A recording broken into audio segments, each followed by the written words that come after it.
दशहरा रात दिवाली, दिन दशहरा रात दिवाली, रोज तिहार मनाथे।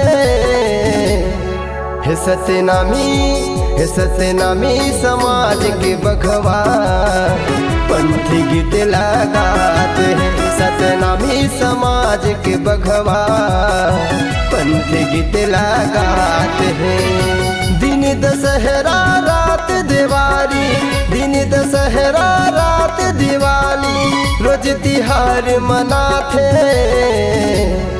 हे सतनामी समाज के बघवा पंथी गीत लगाते हैं। सतनामी समाज के बघवा पंथी गीत लगाते हैं।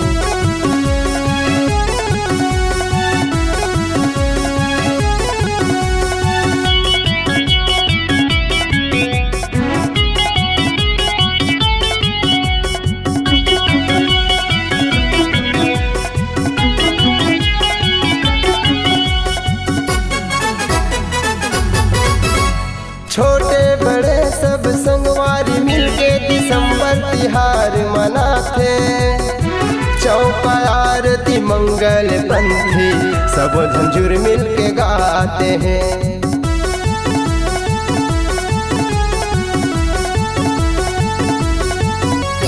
छोटे बड़े सब संगवारी मिलके दिसंबर तिहार मनाथे। चौका आरती मंगल पंथी जुर्मिल सब भोजन गाते हैं। चौका आरती मंगल पंथी जुर्मिल सब भोजन गाते हैं। आवन भैया आव मोरे भाई, छोटे बड़े सब गुरु गोसाई, सत्य के सुर बगराबो। हे सतनामी समाज के बघवा पंथी धुन लगाते हैं। सतनामी समाज के बघवा पंथी जस लगाते हैं।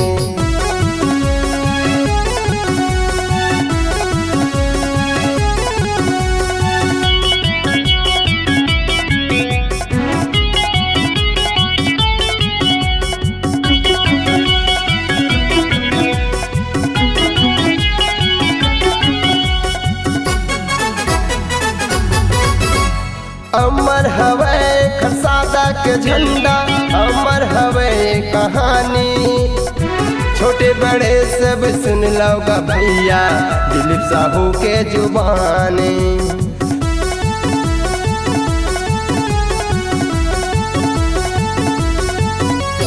अमर हवे खरसादा के झंडा, अमर हवे कहानी, छोटे बड़े सब सुन लोगा संगी दिलीप साहू के जुबानी।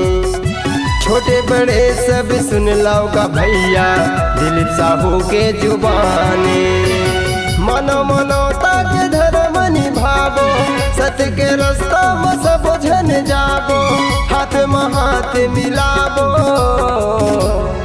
हे सतनामी समाज के बघवा पंथी धुन लगाते हैं। सतनामी समाज के बघवा पंथी जस लगाते हैं। दिन दशहरा रात दिवाली, दिन दशहरा रात दिवाली, रोज तिहार मनाथे। हे सतनामी समाज के बघवा पंथी गीत लगाते हैं। सतनामी समाज के बघवा पंथी धुन लगाते हैं। सतनामी समाज के बघवा पंथी जस लगाते हैं। सतनामी समाज के बघवा रही के गुर्राते हैं।